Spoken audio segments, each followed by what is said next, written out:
Hey, everybody. It is May 8th. It's a Thursday, Jill. We call it Friday Eve here on the Mo News podcast. I'm Moshe Manunu. And I'm Jill Wagner. This is the place where we bring you just the facts. And we read all the news and read between the lines so you don't have to, and remind you that we are closer to the weekend, the next weekend, than we were to last weekend. So we're getting there, everybody. We might have a pope by the end of this week, Jill. We might, Moshe, but so far, no luck. Yes, as of this recording, only one vote has been taken. As of the time you're listening to this, there will be a morning vote. So there might, in fact, be a pope if they were able to get it on this first morning vote. But Jill and I will not be waiting at 4:30 in the morning for that, for all of you. And so here we are, recording this just a few hours before this next vote. Right. And before we get to the rest of the headlines, just want to quickly mention that tonight for premium members, we are doing a special workshop on all things tariffs. Yes. One of the perks of Mo News Premium is that we do regular workshops, deep dives on various subjects in the news. Most recently, we did immigration. We've done media literacy. We've done Greenland, the Panama Canal. This one tonight is on all things tariffs and the economy. Special guest, so stay tuned for that. If you're not already a member of Mo News Premium, it's very easy to join. There's a 2-week free trial. If you head over to mo.news/premium, you can join today. Join the thousands of other members of Mo News Premium. Jill, we got a lot of exciting things happening. We are looking in the next few weeks here to add a Slack channel for all premium members. I'll engage with you there. We'll have book talk and documentary talk and politics talk and a whole variety of channels, as long as you guys all behave over there on the Slack channel. But we're trying to increase the community functions as well as all the other things we do on Premium, including weekend news, Premium podcast, workshops like what we have going on tonight. Get in today so you can join us tonight for the all things tariffs and economy talk, and then we will make it available exclusively to premium members afterwards on our website. Okay, now to the headlines. The conclave to elect the next head of the Catholic Church has begun. And after the first round of voting, no pope.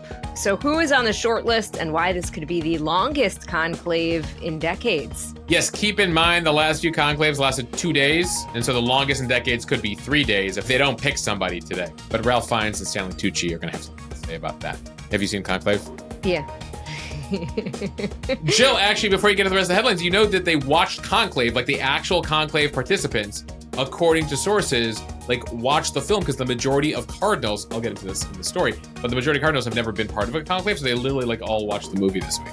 I don't know if that's a good thing or a bad thing, given the drama. It's going to lead all of them based on that film to like really dig into the backgrounds of the guys that they're voting on. Okay, President Biden on a media blitz, sitting down with the BBC. What he said about whether it took him too long to drop out of the presidential race, and some harsh words about President Trump's foreign policy. Joe Biden, he's back. Overseas, another U.S. Navy jet falls into the sea. For anyone keeping score, that is the second in just 2 weeks. Jill, they're going to have to start wearing life vests on the deck of the U.S.S. Harry Truman very soon. To the economy, the Fed holds interest rates steady with some concern about higher inflation.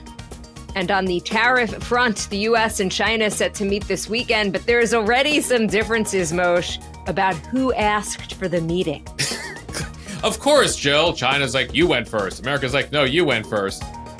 We knew this was going to happen. And frankly, I think most people are like, can you just get a deal? To health news, Moderna's combination COVID and flu mRNA vaccine showing some promising results in a large trial. To tech, Apple announcing new AI search options for their devices. Disney has a whole new theme park and resort, and it is not in Florida or California.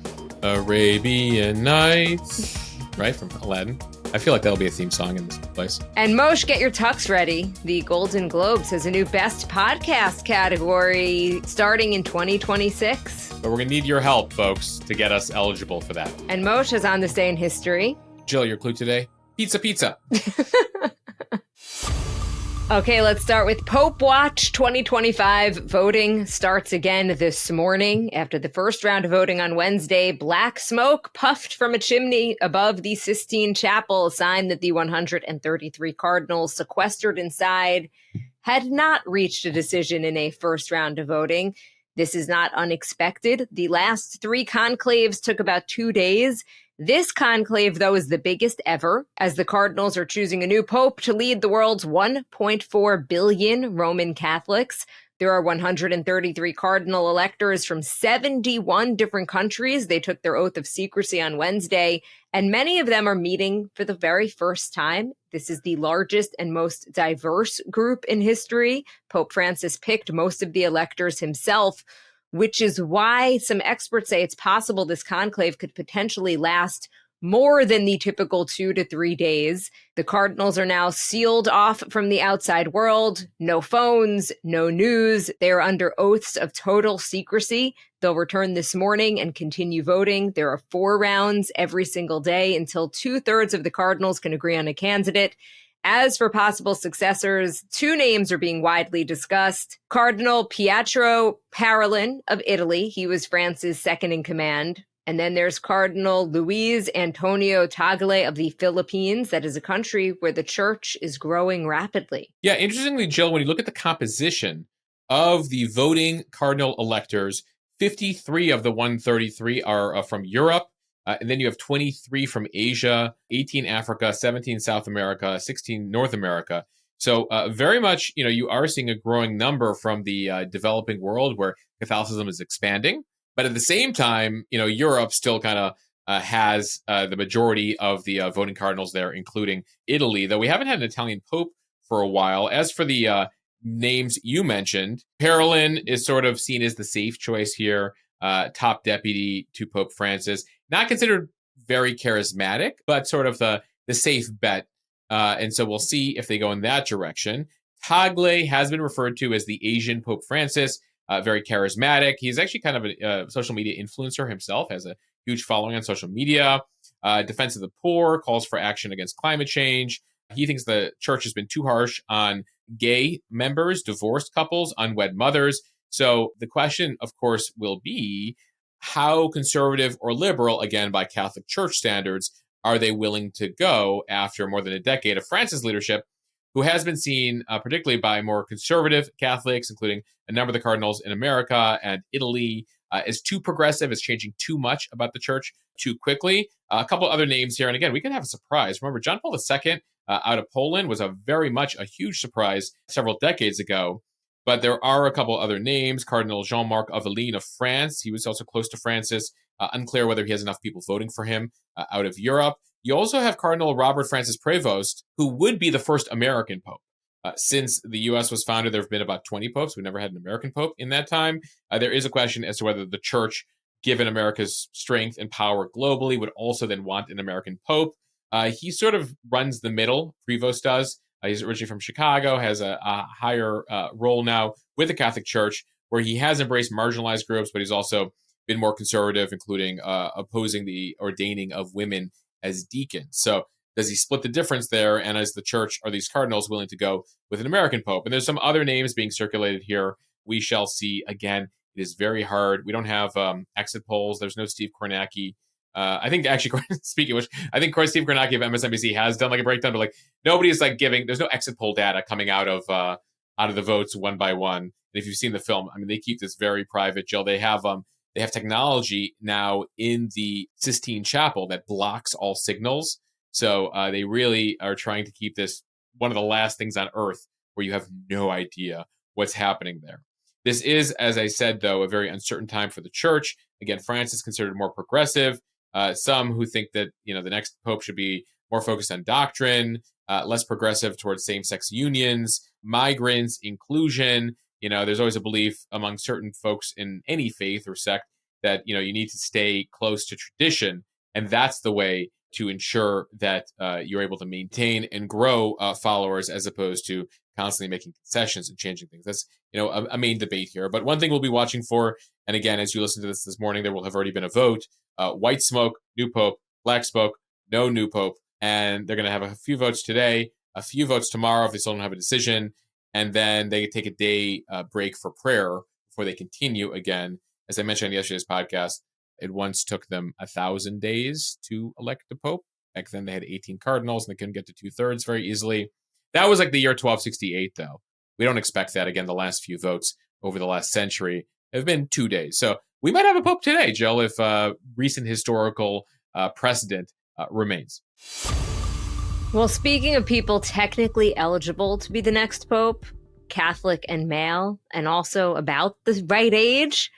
Former President Biden speaking out publicly for the first time since leaving the White House. Yes, we should note there have actually only been two American presidents eligible to be Pope. John F. Kennedy and Joe Biden are only two Catholic presidents. And you mentioned the age thing, and that's significant because I've seen discussion about some of the younger cardinals in their 40s or 50s, even like early 60s. And a lot of the cardinals think that is too young to be Pope, because one of their concerns is like somebody who's Pope for like 20 or 30 years. And that's not something they want. So they tend to go more for like, Pope 70 and north, sort of like how we pick our presidents here in the U.S. Even though we have term limits in our political system. So Biden sat down with the BBC, of all places, for his first broadcast interview 6 months after his party lost the presidential election. Biden is scheduled to appear on ABC's The View for another interview today.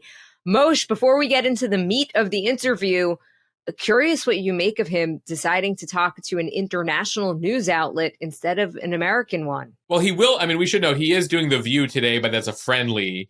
And I think that the BBC thing doesn't surprise me, Jill, because if you watch the interview, it was like a half-hour special, and it like allowed Biden to talk about the things he loves talking about: NATO, foreign officials, foreign policy, stuff he feels safe in. The BBC audience isn't necessarily one that was really going to push hard on him. And the election, his decision to pull out. I mean, they did ask him about that.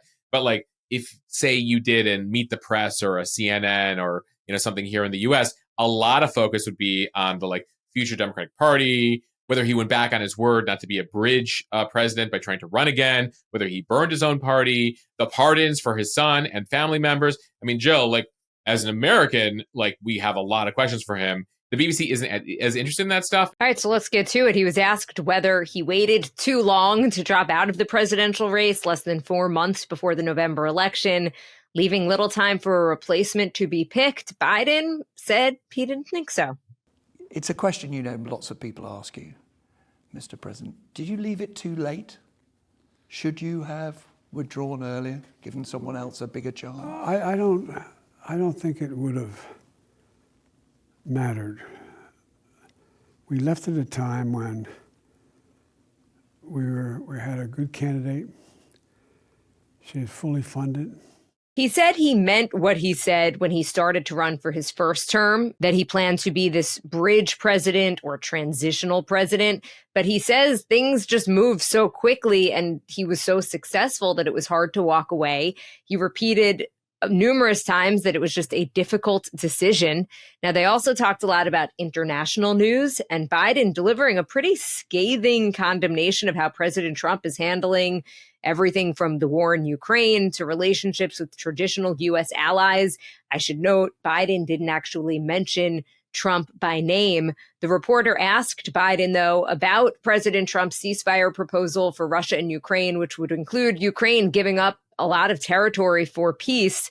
Biden says it is modern day appeasement. He says anyone who thinks that Vladimir Putin is going to stop if some territory is conceded as part of a peace deal is just foolish. And here's a little bit more of their conversation. What did you make of those scenes in the Oval Office? President Trump and President Zelensky? I found it sort of beneath America, the way that took place. And the way we talk about now that, it's the Gulf of America. Maybe we're going to have to take back Panama. Maybe we need to acquire Greenland. Maybe Canada should be. What the hell's going on here? What president ever talks like that? That's not who we are. We're about freedom, democracy, opportunity, not about confiscation. So certainly this is a big departure from most former presidents who try not to criticize the presidents that follow them. Moshe, your take? New era, Jill. At this point, Trump obviously was very critical of his predecessors and then Biden.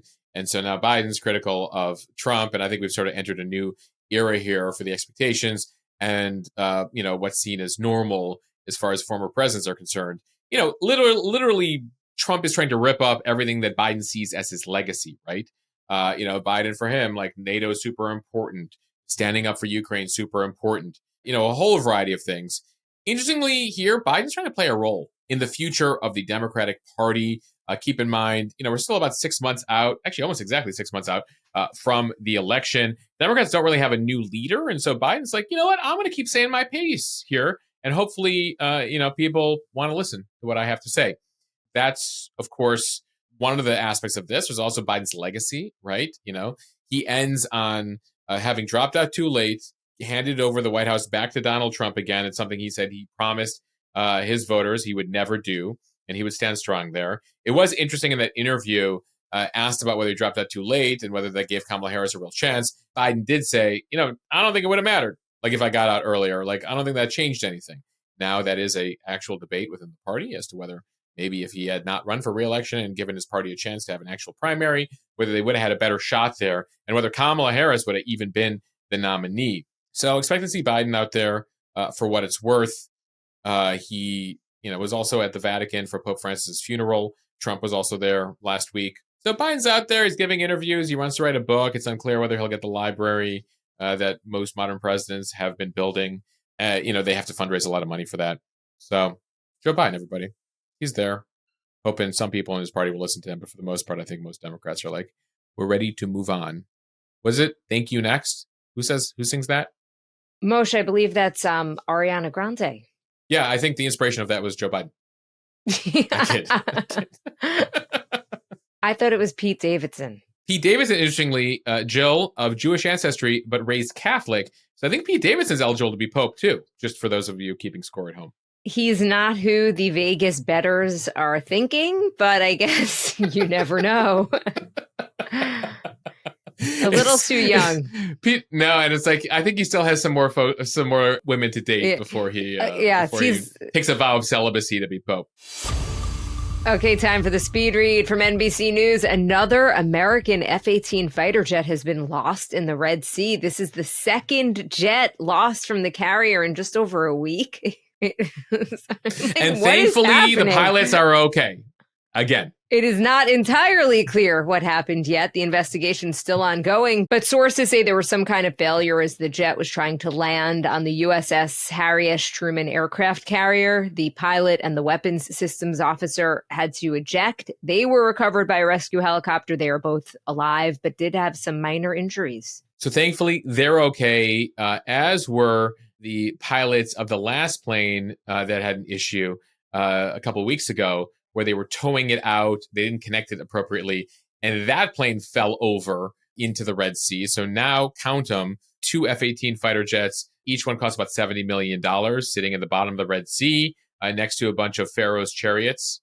If you believe the story from the Bible that Moses crossed the Red Sea and then the waters, kind of went back in and captured the Pharaoh and his chariots. There's a lot of interesting things probably in the bottom of the Red Sea, Jill.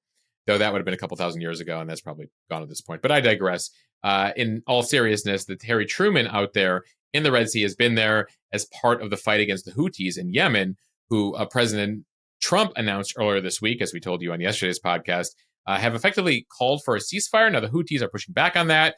They said that wasn't us. We're declaring victory. Nonetheless, it appears there is some sort of break here in the fighting between the Houthis and the U.S. government. But nonetheless, they are investigating what happened to these 2 jets and how to prevent that from happening moving forward because, Jill, $140 million worth of hardware down there at the bottom of the sea. To the economy from CNBC, the Federal Reserve on Wednesday held its key interest rate unchanged as it waits for the Trump administration's trade policy to really take shape and sees the impact on a sputtering economy. So this is all pretty expected here. In a statement after the meeting had wrapped, the Federal Reserve said that they're thinking that higher unemployment and higher inflation are more likely, which means that the Fed will likely wait a bit longer to lower interest rates, despite President Trump calling for lower interest rates. Yeah, and noting that President Trump's tariff both threatened to aggravate inflation as well as slow economic growth, they are warning about what they call stagflation, meaning a stagnant economy plus inflation. And that creates a lot of issues here for the Fed because to boost a stagnant economy, you lower interest rates. To deal with inflation, you raise interest rates. That's basically the lever you have at the Fed. And when both are happening at the same time, well, at least yesterday, they're staying put. Chair Jerome Powell emphasized during his press conference The economy itself is still in solid shape. He does have a concern, though, about lowering rates with inflation elevated because, already inflation is elevated, prices are higher, tariffs are going to bring prices even higher. Lowering interest rates would bring prices even higher by putting some money in the economy. So they're staying put for now, Jill. Speaking of tariffs, the U.S. slated to talk directly with China at a meeting in Switzerland on Saturday. The Treasury Secretary, Scott Bessent, will represent the United States. He's going to be meeting with his Chinese counterpart. China's foreign ministry spokesperson saying that China will be entering the talks firmly opposed to U.S. tariff hikes and willing to participate only in a dialogue, quote, based on equality, respect, and mutual benefit. He says to pressure or coerce China in whatever way simply does not work. Moshe, there is already a little bit of drama over who asked for the meeting. China says that it came at the request of the United States. The United States is saying that it was China, or at least they're saying it wasn't the United States. Whatever that means. Right. Trump took issue with China's characterization. He's like, I didn't initiate. They said we initiated. I think they need to go back and study what happened. Either way, Joe, they're talking regardless of, and this was always going to be the issue is like, who's blinking? You blinked. No, we blinked. This is going to be one of those situations where both parties get to declare victory. Both parties are going to have to declare victory and say the other side blinked. So this is the beginning of the talks, which is a good sign. It's better to be talking than not talking. That's been an issue here for the past few weeks. And so one thing that is notable, you'll have Bessent there, who has been trying to make a deal here. One person not at these talks, probably because it would not go well, Peter Navarro, the White House trade advisor, sort of the chief advocate for tariffs, chief sort of person who wants to be as aggressive as possible in China, not going to be at the talks. So I think that gives the markets and some business leaders a reassurance that we could be on the path to some sort of deal here with the Chinese eventually. Okay, to some health news now from CNBC. Moderna's combined COVID and flu shot outperformed the existing standalone vaccines for both viruses. This is according to the results of a phase 3 clinical trial. It was published Wednesday in the Journal of the American Medical Association. The vaccine uses the same messenger RNA technology as Moderna's approved COVID vaccine. There are actually no approved mRNA-based flu shots. The trial, which was funded by Moderna, included more than 8,000 adults, 50 and older. The new vaccine was compared to Moderna's COVID vaccine and then an individual flu shot. So the goal of the trial was to see whether or not the combination vaccine generated more antibodies than the current shots against multiple strains of both flu and the latest COVID variant. So the good news here is the trial found that antibody levels were higher for COVID and all but one of the flu strains in the people who got the combination shot compared to those in the existing groups. Jill, we had a very rough flu season, including in my household. And so one thing they suggest is getting, these shots with the hope that they're going to get the strain right in the fall. And so with the mRNA vaccine, so we'll see how well, though, uptake is, because certainly we have seen diminished numbers of people getting vaccines in recent years, both related to COVID as well as the flu. To some tech news now from Bloomberg, a major change to how you search for things on your iPhone. Apple's actively looking at revamping the Safari web browser on iPhones and other devices to focus on AI-powered search engines. This is a really big shift for the industry, hastened by the potential end of a longtime partnership with Google. Google and Apple have had a $20 billion a year deal that makes Google the default search engine on Apple devices. It's come under scrutiny by the U.S. government and amid concerns Google has a monopoly. The two companies may have to unwind that pact that made Google the default on your iPhone. At the same time, AI is already making gains with consumers. Searches on Safari dipped for the first time last month, which officials attributed to people using AI. It has always been a little bit interesting, given that Apple and Alphabet or Google are such competitors, that Google is the default search engine on all of Apple's devices. Yeah, $20 billion a year, Jill, will get you default access on Safari on those phones. And that's why it's come under regulatory concerns. And that's one of the few things that the Biden administration and the Trump administration have agreed on going back now 5 years. There's been this huge lawsuit in relation to the fact that there's not much innovation in the search engine space because Google has dominated here and made it very difficult for DuckDuckGo and Bing and others to really gain market share because Google has locked in all iPhones. And so that might unwind. At the same time, I can say from personal experience, I'm using AI more and more for my searches. I like that AI remembers my previous searches, can be like, Mosh, you searched this last week. Is this what you were looking for? In a way that is much smarter than the typical search engine. So we might be facing a reality here, Jill, in just the next few years. When you open Safari or open other browsers, they might say, which search engine would you like to use? Would you like to use Google? Would you like to use Perplexity? Would you like to use ChatGPT to get your result? As opposed to just, you got one, the search engine is Google, and that's it. And the feeling is that because they dominate, they have less incentive to innovate. And that's why Google and Apple both at times feel that they're behind the eight ball here when it comes to innovation. Now, Google has developed an AI platform called Gemini. We've talked about it in the past. You got Perplexity, I mentioned. You got ChatGPT, I mentioned. You also have a DeepSeek from China. You have Grok from Elon Musk's XAI platform as well. So some interesting things happening in the search space in the coming years.